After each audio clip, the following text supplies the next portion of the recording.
welcome to Conflict Voices, your go-to source for insightful discussions and information about the Israeli and Palestinian conflict. I'm your host, Asaf. Thank you very much for being with us once again. We already discussed the rising tension between Israel and Lebanon from the academic point of view. If you haven't, feel free to check our channel on YouTube. Today, we are very honored to have here with us Jonathan Elkhoury to discuss the same tension, the same situation and complex situation with Lebanon from his personal point of view. Jonathan is basically a Lebanese. He was born in Lebanon and fled with his whole family to Israel. Very interesting journey. Hey Jonathan, how are you? Hi Asaf, I'm good. How are you doing? I'm very good, thank you very much. Can you please introduce yourself before we will begin? Yeah, so I'm a public diplomacy advisor. I do a lot of content about the Israeli-Lebanese relations, about my moving on to Israel as a Lebanese Israeli Christian, part of the LGBTQ plus community. I share a lot about my experience living in Israel as a minority within a minority within a minority, and have been active on that subject for the last almost decade. Today we're going to discuss the civil war in Lebanon. With your permission, afterwards we'll discuss the Israeli involvement, and then we'll speak about Hezbollah a little bit, and we'll try to understand how we reached to this weird point of being on a verge of a total war between those countries. Can you start maybe and speak about your origins in Lebanon? Yeah, of course. I do think it's important also to understand that Lebanon is really divided since day one of its creation in the 40s when it got independence from the French colonialism in the land where Lebanon is today. And the French try to kind of create this optimistic or like optimal representations of everyone that is living in the country. So you have the Christians, the Muslims, the Bedouins, the Druze. You have also a lot of types of sects inside of Christianity, the Catholics, Greek Orthodox, Maronites. You have also the Muslims, Shia, Sunni, and everyone is looking to have more control and more power over their share. And one of the major things that led to that is that since day one, Lebanon wasn't really stable. Everyone was fighting and everyone was wanting to get more power. That's what basically led to what happened during the Civil War. But during the Civil War, it wasn't just because of like people that are looking for power, but it was also because the PLO's, you can say, occupation of south of Lebanon that we know today as Fatahland. The Palestinian Liberation Organization that was created in 1964 in Jordan was also trying to have a coup against the Jordanian king. And they tried to assassinate the Jordanian king as well. And the king of Jordan said, I'm sick of that. I don't want the head of the terror organization, PLO, to stay in my country that is unstabling the territory, so they kicked them out from Jordan to Lebanon. And that's basically what led to more division inside of the Lebanese territory, where the PLO started to conquer lands in south of Lebanon. The Palestinian Liberation Organization started executing and persecuting Christians and Druze, and also Shia Muslims living in south of Lebanon. That led to this total civil war that everyone was looking to gain more weapons to protect their communities, to protect their families, like my parents, like other families all across of Lebanon. And basically the Lebanese government abandoned these communities and Lebanese citizens in the south of Lebanon to go and be occupied by the Palestinian Liberation Organization. That's what led to this connection with Israel. The connection between the South Lebanon army, or many Christians in south of Lebanon, also from the Shia community in Lebanon, was the basic of being a minority in the Middle East, protecting each other, helping each other, and hopefully also creating some sort of a peace agreement between these two territories. That's basically what led to a lot of years of war between not Lebanon and Israel, like today. The war today that is happening and on the breach of maybe escalating and becoming a total war in the region is not between Israel and Lebanon. It's between Israel and Hezbollah that started its operation since the 80s and gained more power and was able to occupy territories in Lebanon, and also infiltrate the Lebanese parliament and take actions on behalf of the Lebanese people without even asking the Lebanese people, is it a cause that you support or not? Very interesting, Jonathan. We are speaking about the 60s and 70s, right? Yes. Can you tell me a little bit about your family situation back then? So, you were living in the south of Lebanon, right? Yeah, so my family comes from a village in south of Lebanon in Marjayoun. This is our territory where I was born, where we lived, and my family, my ancestor lived there for years and years. And basically what happened is that when the PLO started to occupy territories in south of Lebanon, they started also infiltrating and entering Christian villages, Druze villages, and Shia villages, and basically persecute those territories because they were against the PLO's establishment and occupation of south of Lebanon. And what happened is that after the PLO were forced out of Jordan, Lebanon's hands were tied by the Arab world to accept the PLO. So the Lebanese government took out from the territory. There was no Lebanese military. There was no Lebanese sovereignty whatsoever. So what left is that citizens was forced to take weapons and protect their villages and protect themselves from the PLO's oppression towards them. That's what led to a lot of what happened in south of Lebanon during the 70s, during the 80s, when the civil war was in its peak. And at the end of the day, my dad, that was part of the South Lebanon army that was established in 1983 officially, decided to join the South Lebanon army for a few reasons. One reason was first and foremost to protect the Lebanese territories against the PLO that was occupying the territory and persecuting the Christians and Druze and Muslims in that territory. But also, the other part was they wanted and looked at something that is bigger than them. They hoped to achieve some sort of a peace agreement between Lebanon and Israel. And I don't know if you know that, but it almost happened in 1983, on 17th of May, 1983, when the Lebanese government almost signed a peace agreement with the Israeli government. In Israel, it was Menachem Begin. In Lebanon, it was Amin Gemayel that took over the presidency in Lebanon after his brother Bashir Gemayel was assassinated. In the US, it was Reagan that was really invested in making that peace agreement between Israel and Lebanon. And that peace agreement basically states that these two countries recognize each other. These two countries are going to cooperate to make sure that this territory is going to stay stable without any fights. That's how the South Lebanon Army was created, out of that agreement that it will be a Lebanese organization, a military force that, with assistance from the Lebanese government and assistance from the Israeli government, will be the people making sure that what we know today to be the security belt or security zone will be 100% free of terrorists that will lead to destabilization of the territory, again, like happened at the beginning in the 70s when the PLO came over and started firing rockets towards Israel and started executing terror attacks against Israel. That was my dad's decision to join out of these reasons, that they wanted to see a future, a better future for their children, for their family. And unfortunately, we failed in that.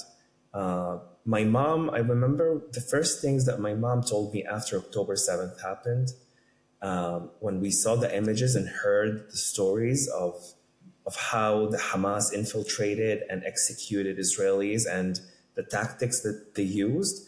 One of the first things that my mom told me is that this is the same thing that the Palestinians did to us in the 70s in Lebanon during the Civil War. Same tactics. First of all, just to add to what you said, you can obviously add anything that you want, but basically the Arab League in the 70s, after the Palestinians were forced to leave Jordan, the Arab League basically declared that they can go to Lebanon because Lebanon had no power to resist. And obviously no one asked the Lebanese, but that's basically what led to this total war. Yeah, exactly. It was the Cairo Agreement. I do want to still ask you about, if it's okay, about your family situation. I imagine that you heard stories from your parents and grandparents and so on. From my knowledge, and again, correct me if I'm wrong, but it wasn't just the Palestinians against the Lebanese. It was basically everyone against everyone. Not everyone, but we had the Syrians, the Shias, the Lebanese, the Christians. It was crazy situation, I imagine. Yeah, like I mentioned at the beginning, Lebanon is really divided since day one. So having this division really affected what's going on later on during the Civil War also. It's not, it's wrong to look at Lebanon only from a Christian against Muslim perspective, because it's way more complex than that. Lebanon is way more divided than just Christians against Muslims. Also the Muslims among themselves, the Shia against the Sunni against the Shia, the Christians, the Greek Orthodox or the Catholics want to have one thing, the Maronite wants to have another thing. This is basically what led to a lot of the destabilization of Lebanon throughout the years, that led to like some sort of a coalition creation that not necessarily supported each other, but they wanted to protect each other in some sort of a way. That's how we can explain today that few Christians in Lebanon or few Christian politicians support Hezbollah. Although Hezbollah's intentions in Lebanon are not for the sake of the Lebanese people, Hezbollah was created officially around 1983. It was a split from the political Shia movement Amal that is in Lebanon. It was a split because Hezbollah is more of a religious organization, like its name, Hezbollah, the party of God. And Amal was more of a secular organization and a political movement.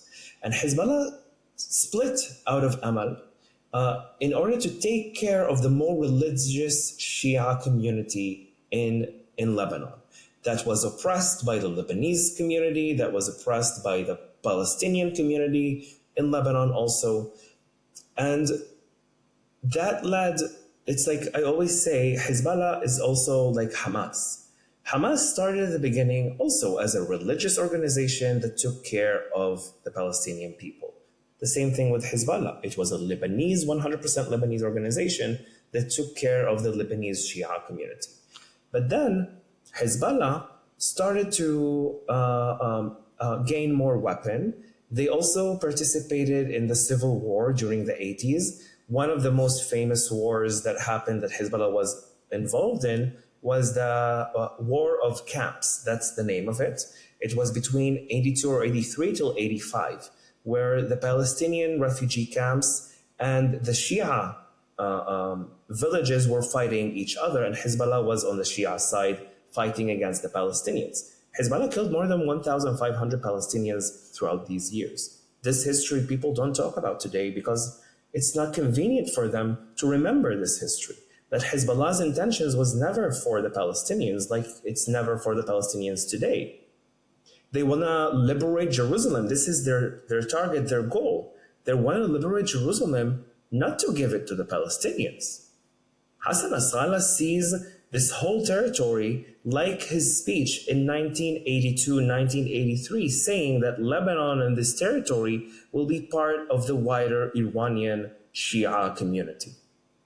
This is their goal at the end of the day. When we listen to what they're saying, I'm not assuming, I'm not jumping into conclusions. It's in their own words, what they're saying. We just need to listen to what they're saying. And that's basically what led to Hezbollah gaining more power. They started also to go against Israel's presence in Lebanon. They said, okay, Israel entered Lebanon during the 70s to kick out the PLO from Lebanon. Why are they still in Lebanon today, although they kicked the PLO out? And that's how the resistance, the Muqawamah started. And they started to label themselves as who is against Israel's presence in Lebanon. That's how during the 90s, they started to go in more to the parliament. They started to gain more power inside of the Lebanese community, both Christians, both Sunni, both Shia, that didn't want to see Israel stay in Lebanon anymore. On the Israeli side, on the other hand, they said we stayed in Lebanon because Syria was still occupying Lebanon. Syria occupied Lebanon and threatened also to harm Israel. So Israel's decision was, okay, if Syria is not moving out, how can we make sure that our border is going to stay safe? And Hezbollah is gaining power, so how are we going to be sure that Hezbollah will not come to our border and will harm us and will affect us? So it's kind of like a chicken and an egg thing that Hezbollah said we're acting and taking weapons to fight Israel that stayed in Lebanon.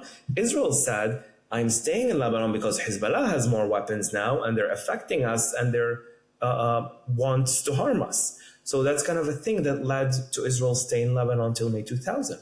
And when Israel decided to withdraw from South Lebanon, it was a 100% Israeli decision without any agreements, 24 hours. And the South Lebanon army that were working with the Israelis for 18 years found themselves on the border, waiting to get shelter in Israel because Hassan Nasrallah said that he's going to execute everyone who worked with Israel. Very, very interesting. I do want to take us back to the 60s, if I may, and if you can share, again, obviously it's okay if not, but if I can ask about a personal story of one of your family members or maybe something before the Israeli invasion even. How was it to live in such a place? It's very similar to what is going on in Syria today, I imagine. Correct me if I'm wrong, but to the audience. Actually, Lebanon in the 60s was one of the most advanced countries to exist in the Middle East. It was more advanced than Israel. It was a really open society. Beirut was the Paris of the Middle East. Lebanon was the Switzerland of the Middle East. You had tourists coming in and out. Lebanon was really advancing in that time. But you can say that Lebanon's escalation towards chaos like it's happening today started more around the 70s when the PLO entered Lebanon, the major civil war that happened. But before that, their life was nice, was okay. Even now today, for example, they give examples of the civil war that wasn't that extreme like their life is today. For example, with the economic crisis that is happening in Lebanon. The Lebanese lira is on a free jump, you can say. It's 100,000 lira for $1. In my time, when I was in Lebanon, till 2019, it was 1,500 lira for $1. So you can see how Lebanon's economy is going shrinking through the veins every second. So basically, your family members say that today is worse than the Civil War. Definitely, it was way worse. Oh, I imagine that they were afraid 24/7 back then. Well, living in a war zone, it's not like you're always afraid. Like I lived in a war zone when I was a kid. I was growing up in the territory where the IDF were part of our life. This is my childhood scenery. IDF soldiers going in front of my house because there's one road and one of the major IDF bases were really close by to my house. And my father was in the military, so he's always on uniform. So you do have your regular life in some sort of a way. We went to school. We would play in the backyard or in the front yard with our families and stuff like that. We kept on living. We didn't. Sometimes we did have some attacks that we had to leave school because they're shooting in that territory and they imagine that it's going to escalate. So they immediately called our parents to pick us up from the school. But other than that, we lived our lives. Not maybe during the Civil War. My family's life were different. My mom had to flee her village. That's how she met my dad. My mom fled her village after the Palestinians took over, where they did the same thing that happened on October 7th. And this is her memory. This is what she recalls that happened to her. What kind of stories did she tell you about her village and about the Palestinians entering the village, if I can ask? That they entered homes and just butchered whoever they wanted, complete families. I don't want to enter into too much graphic, but this is basically the scenery that we've seen in the Israeli communities in south of Israel after October 7th. Homes that are completely destroyed, families that are completely butchered, kidnapped, people put in prison and tortured. They did extreme things. the Palestinians. There was a Damour massacre, there's a Al-Aishiyah massacre, that also these villages are Christian villages that the Palestinian terrorists just entered and did whatever they want with these communities and these children and these women. And that's something that sticks with you. And that's why my mom and her family and all of her village had to flee. And they fled to more south because the south was in some sort of a way protected, because there was already forces in the south that are protecting the villages and also protecting the communities to liberate other communities that were already occupied by the Palestinians. And that's how my mom, by the way, met with my dad. After she fled, she came to his village, and that's how they met. I'm not sure if it's a romantic story, but yeah. It's as romantic as you can get during a war. Yeah, but how come in the south it was more protected? There were more forces? Because the south community, they gained weapons and they started to collaborating with Israel, collaborating with the Lebanese military. They started to build barriers and build kind of shelter their communities. That's how they were able to protect it. While in other communities, they weren't able to do that. But that was joint forces. That's the joint forces of the Israelis that invaded Lebanon and assisted the Christians by protecting the villages, and also by then initiating liberation of villages that were already occupied by the Palestinians. We're basically discussing now, during the 70s, the Palestinians are being forced to leave Jordan and they are moving to Lebanon. Basically, in Lebanon, we see embarked a huge civil war between everyone. And now you're saying that your family were pretty lucky, I imagine, living in the south of Lebanon, or not your family, but your dad. Your mom wasn't. And there you're saying that that's basically the scenery of your childhood. I imagine you're not yet was born. But can I ask you, how was your family reacted to the Israeli invasion, or generally how they saw in Israel as a whole? Yeah, well, the Lebanese in general, not just my family at the time, they saw Israel as the savior that came to help them and protect them and save them from the atrocities and the barbarism of the Palestinian Liberation Organization. That's why my dad joined the South Lebanon Army. That was out of that connection, having Israel being an alliance. This is basically how they saw it. But not just regular Lebanese citizens, it was way upper towards the government. Even the Lebanese military had Lebanese military divisions training with the IDF during the 70s inside of Israel. I met many Lebanese people abroad that have pictures of them with the Lebanese uniforms training with the Israeli IDF. They really saw that it could lead to a better future. That's why they protected Israel. That's why they supported Israel in its invasion, out of Lebanese nationals looking to be able to have an independent Lebanon, a sovereign Lebanon that is not being occupied by foreign territories, by the Syrians, by the PLO. Later on, now Hezbollah and Iran are building settlements inside of Lebanon and controlling territories, basically like taking over Lebanese territories and holding Lebanese citizens hostages and holding Lebanese citizens as human shields. And this is something that the Lebanese community are going against. Not all of them, but many of the Lebanese community, like in the 70s, where you had, for example, one of the most famous Lebanese poets. He had a newspaper, and he even got an interview to the Israeli TV, saying that the day that Israel invaded Lebanon was a happy day for him because it was the army of salvation that came to rescue us from what's called the head of the snake, that is the Palestinian terrorism that is bloodshedding Lebanese citizens. That was the image of Israel when it's entered Lebanon. I do have several questions, actually, like million questions about what you're saying, but do you feel, or did your family feel, that the atrocities of the Palestinians were more severe than the other atrocities of the Christians or the other Sunni or Shia people in Lebanon? It was a civil war, so I don't know if they thought about it in that manner. It was a civil war, the idea of the day that everyone fought everyone was against everyone. The major thing was to protect their own community. But that was also why they decided to go ahead and be part of something that had more alliances in it, because we needed to protect each other. The South Lebanon army also had Shia. It wasn't just Christians.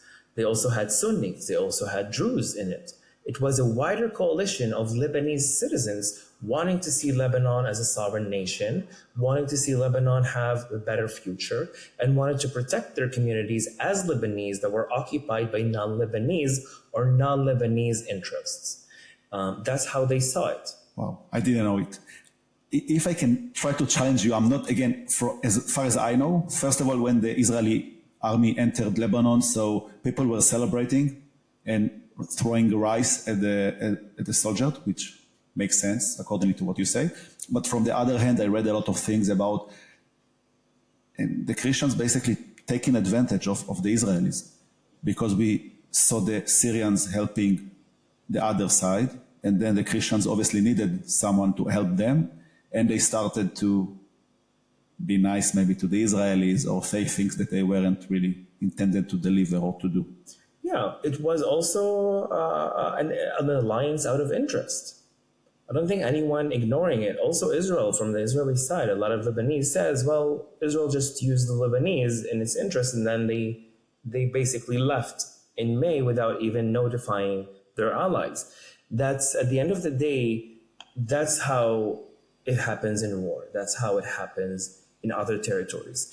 But I do believe that it was one genuine look towards the future, not only out of interest. Because yes, for example, the Israelis say that Bashir Gemayel, that really supported Israel's invasion to Lebanon, and at the end of the day, Bashir Gemayel took the presidency of Lebanon during September of 1982. And then the Israelis say that he retracted back his promise to make peace between Israel and Lebanon. But I don't believe that he retracted back completely 100%, because I do believe that this thing needs to have a process. And one of the major things that were against Bashir Gemayel at the time, that he's an Israeli puppet, because Israel helped him be elected, Israel put him on the throne. That was the accusations against Bashir Gemayel from within a lot of the Lebanese communities. So I don't know what he thought to do some sort of a process. The Israelis say he retracted back completely the reasons to do that. We don't know what could have happened because he was assassinated 2 weeks after. But I can imagine that I can maybe read what happened a year and a half after that with his brother that continued what Bashir Gemayel started. He continued it by actually starting a negotiation again for a peace agreement between Israel and Lebanon, leading to the 17th of May 1983 agreement. That at the end of the day failed because the Lebanese president failed to sign it, because Syria, that was still occupying Lebanon back at the time till 2005, and many of the Lebanese opposition that didn't see Israel as an ally, or didn't see Lebanon making peace, or didn't want Lebanon to make peace with Israel, basically said to Amin Gemayel, if you want to have the same future as your brother Bashir, go ahead and sign the peace agreement. That was one of the reasons that agreement failed. But at the end of the day, this is war. I don't believe that anyone deceived anyone. I do believe that they had common interests and shared values that they could have built together. But this is a different path of history that we don't know what could have happened in. Can I ask, how did your family or maybe people in your neighborhood speak about the Israelis or about the Jews? It looks like you heard a lot of good things growing up about the Jews and about Israel. Yeah, like I mentioned, they joined the South Lebanon army. They were participating in it. They saw them as a salvation. That was basically a lot of the stories that happened in that territory. I wanted to tell you as well, I worked in Dublin, and I worked with a lot of Lebanese in my past company. And a lot of them spoke about a lot of bad experiences with the Israeli army. People were living under basically the Israeli occupation in the south of Lebanon. And I heard story, for example, of someone's dad trying to go to hospital, and the army basically stopped them, the Israeli army. So I heard a lot of resentment against the Israelis. Can you tell me what do you think about those stories? Yeah, well, at the end of the day, Israel was a military force. And as a military force, they're not really equipped on dealing with regular citizens and regular civilians. So I did hear many stories that at the end of the day led to many Lebanese not see the Israelis as in a positive way, that maybe others saw them or others wanted them to be. And it was during war. So I do believe that at the end of the day, during war, you have to be suspicious of everyone trying to go by. And there was Israeli also barriers that led to one territory to another. But I have also to say that it's important, the terminology is important. And today, when we speak about the Israeli invasion and Israeli presence in Lebanon, it's important to notice that it wasn't an occupation. Because Israel's intention was never to occupy south of Lebanon. Israel's intention was never to stay in Lebanon. That's why, for example, you don't say about the American invasion to Germany during D-Day an occupation. It's an invasion. It was a military invasion to do an operation, a war, to kick out a terrorist organization and then retract back to your own territory and your own border. That's how I see the Israeli presence, the military Israeli presence in south of Lebanon. And also in 2006, a lot of people think that the war in 2006, a lot of Lebanese, because this is how Hassan Nasrallah portrayed that to them. This is how they play in people's minds by saying, we kicked Israel out in 2000 and forced them to leave Lebanon and not occupy Lebanon. Okay, this is what Hassan Nasrallah and Hezbollah are saying. In 2006, they said, we know why the 2006 war started. 2006 war started because Hassan Nasrallah and Hezbollah kidnapped 3 soldiers and killed 2 others. Israel retaliated because they wanted those soldiers back. I don't know if you noticed that there's some sort of a routine that every time that happens. Of course. Like with Hamas, they just kidnapped more than 240 people, leading to a war. Also, Hassan Nasrallah in 2006, they kidnapped 3 soldiers, killing 2, leading to a war. Hassan Nasrallah portrayed the 2006 war in Lebanon as Israel is trying to occupy South Lebanon again. No one in Lebanon almost spoke about Hezbollah kidnapping 3 soldiers, why the war started.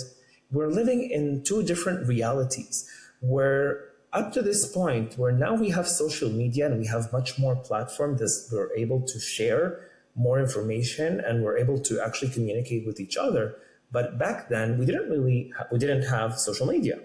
We have only the news that were running around. You have Al Jazeera that is basically portraying what Hezbollah wants, what Iran wants. We have also other platforms that showed only Hezbollah's sides, like El Manal, that is 100% Hezbollah news in Lebanon. And this is how Lebanese people grow up on, learning that Israel wanted to occupy again. And who stopped Israel from occupying South Lebanon again? The Muqawami, the resistance, Hezbollah. This is how they play in people's minds. And what do you feel about the general population and about your family that still live there? Do you think that people believe those stories or those explanations? I do think people today, I think that people are more awake of what's going on. And there's some sort of a barrier of the barrier of fear was shattered around 2019 in Lebanon when the demonstrations started because of the economic situation and the political situation of Lebanon, where suddenly for the first time, Lebanese citizens were demonstrating in the street and saying, "Killun yani killun, wa Nasrallah wahad min." All of them, that means all of them, and Nasrallah is one of them. And that was the first time that the Lebanese people put Nasrallah on the same level of responsibility for ruining Lebanon like any other politician. Up to then, he was basically hiding behind Hezbollah, saying, the political party is not mine, so I'm not responsible for the political party, although at the end of the day, they answer to him. But now, the Lebanese people put him in charge for a lot of Lebanon's trouble and the situation that Lebanon is in today. And we can see that also from October 8th, when Hezbollah started firing rockets towards Israel. Although we didn't fire anything towards the north, Hezbollah started and initiated some sort of a war against Israel on October 8th, a day after Hamas infiltrated and kidnapped 250 Israelis. A lot of people in Lebanon, in the first few days, started a campaign, Lebanon against the war. That something wouldn't have happened in early days if that barrier of fear wouldn't have shattered a few years ago, where people, not just one person that could be eliminated, and we have many examples of people who went against Hezbollah and finally were disappeared. But now you have a movement, now you have people speaking out, and you can't eliminate everyone. So that's why there's a bigger movement happening in Lebanon against going to war with Israel. Not because necessarily they like Israel, but because they know that the outcome of war would be the destruction of Lebanon, and they don't want to see Lebanon destroyed more than it is destroyed now because of Hezbollah. There's a survey it wasn't a survey, but there was like a supervision about Lebanese politics to see how many people support the war with Israel and how many people opposes the war in Israel. You have Dima Sadiq. Dima Sadiq is a Shia Lebanese journalist. She has a TV show on the MTV channel in Lebanon. This is a news channel. And she can't be even accused of a split support of Israel. She hates our guts, okay? In every inch of her body.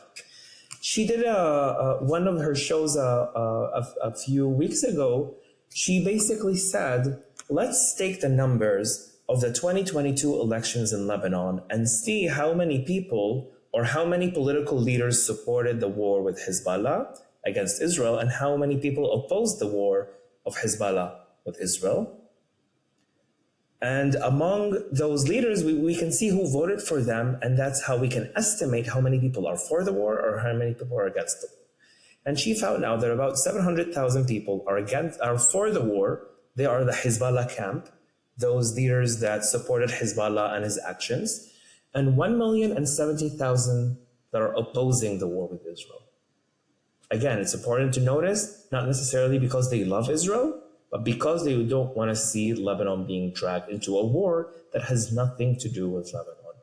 And this is what I believe also, that Lebanese people today, I do believe that many Lebanese people today believe that Lebanon's salvation will be achieved only by making peace with Israel. Because no one will invest in Lebanon's economy if there is a war that is going to happen in the near future. And if they want people to actually invest and believe in Lebanon's future, they need to build peace. And that could only happen by building peace with Israel. And what do you think can be done about it? What do you think? If you had, for example, one or two sentences to say to the Lebanese, or I don't know, what do you think should happen with this situation?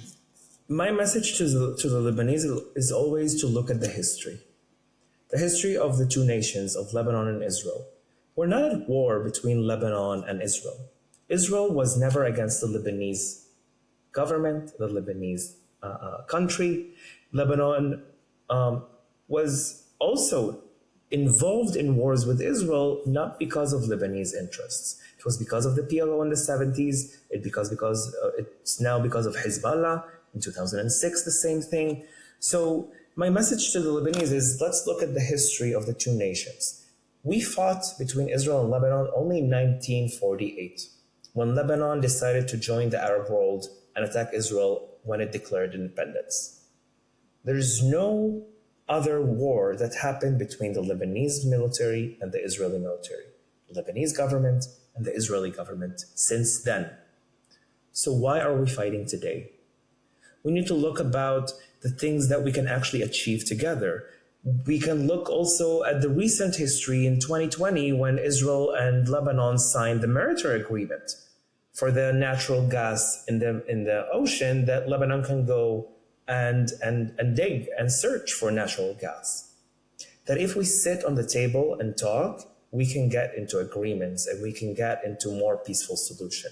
We just need to be able to speak with each other. That's why I believe that Lebanon need to cancel the boycott Israeli laws that they have since the 50s that basically prevent Lebanese to speak with Israelis because they can be accused of having a treason. We need to cancel that law in Lebanon and allow the Lebanese to speak with us, the Israelis, and allow the Israelis to speak with the Lebanese. That's how we connect with each other. Yes, we had a bloody history. We had Israel invading Lebanon. We had Israel harming Lebanese citizens in 2006. This is a reality that we can't ignore. But it's about time that we put this behind us and look at what we want to achieve in the future. Not another war. This is not what we want. Very inspiring. Can I ask you, by the way, I experienced it a lot, that Lebanese couldn't speak with me or didn't want to speak with me. Is there any, you said that there are rules against it, so can a citizen can be punished for speaking with Israeli or with a Jew? Oh yeah, if a Lebanese person is caught speaking with an Israeli, they can face treason charges that could put them in prison for 1 year or even more. You're not allowed to do any business with any Israeli person, not in Israel, not abroad, not anywhere around the world. Also, Lebanon boycotts every company that has something to do with Israel. For example, now Coca-Cola, I don't know if you saw that, not Coca-Cola, Pepsi. Pepsi just changed, rebranded their logo, and now it really looks similar, that's how the Lebanese say it, to the Israeli flag with a white and blue. So there's a huge boycott now in Lebanon against Pepsi because of that logo that was changed. So there's videos of Lebanese just like taking the bottle and throwing it away or like shattering it, throwing the Pepsi on the ground. I mean, but you already bought it, so what kind of a boycott is that? I don't know. Like I sometimes sometimes believe that people don't think through like what actions they're doing. من المعروف عن شعار بيبسي والموجود على الأغطية والعبوات أن يكون بهذه الألوان الأحمر والأبيض والأزرق. لكن في لبنان أثارت بيبسي موجة جديدة من الغضب بعد استبدال ممثلي الشركة هناك أغطية العبوات بأخرى تحمل شكل وألوان علم إسرائيل كما ترون هنا في هذه الصورة التي نشرها رواد المنصات. الغضب في لبنان تصاعد ووصل إلى القضاء إثر دعوى رفعها أحد المحامين ضد ممثلي الشركة في لبنان تمهيداً لإدانتهم بجرائم إثارة الفتن وانتهاك قوانين المقاطعة للعدو الإسرائيلي ومحاولات التطبيع. But once we have these laws changed, we can able to do a new history, a new future, and to look at things from a different perspective. This is basically what I believe should happen. For example, also in Lebanon, Gal Gadot films are boycotted in Lebanon because she's Israeli. Before we finish, I wanted to ask you as well about your personal experience in Israel. I heard that you spoke about coming to Israel after your father came to Israel. Can you tell us a little bit about it and about your experience in Israel as an Arab? Yeah, well, I came to Israel in August of 2001. It was a year and 3 months after my dad fled Lebanon after Israel's withdrawal from South Lebanon. Basically, it was my mom's decision, understanding that my dad shouldn't return to Lebanon because of a security reason, of his safety. And she wanted us to grow up with a father, so she decided to take me and my brother and leave Lebanon, fleeing to Cyprus and from Cyprus to Israel, and joining my father here in Israel. And I do believe that immediately in the first few days, I was welcomed in a Jewish school in Haifa, where my dad decided to locate us. But we found ourselves in between these two communities. On one hand, we're not Jewish, so we didn't feel part of the Jewish community. And on the other hand, the Arab community in Israel treated us at the beginning like traitors because we collaborated with Israel. They didn't know the history. They didn't know who we fought against. They thought that we fought against our government and country, and it was quite the opposite. So the Jewish schools were the one that accepted us. So I was the only Arab-speaking kid in the whole school, and the school took me as a project. So it really had a nice, warm entry into the Israeli society because I was giving a hug from everyone around me from the Israeli Jewish community.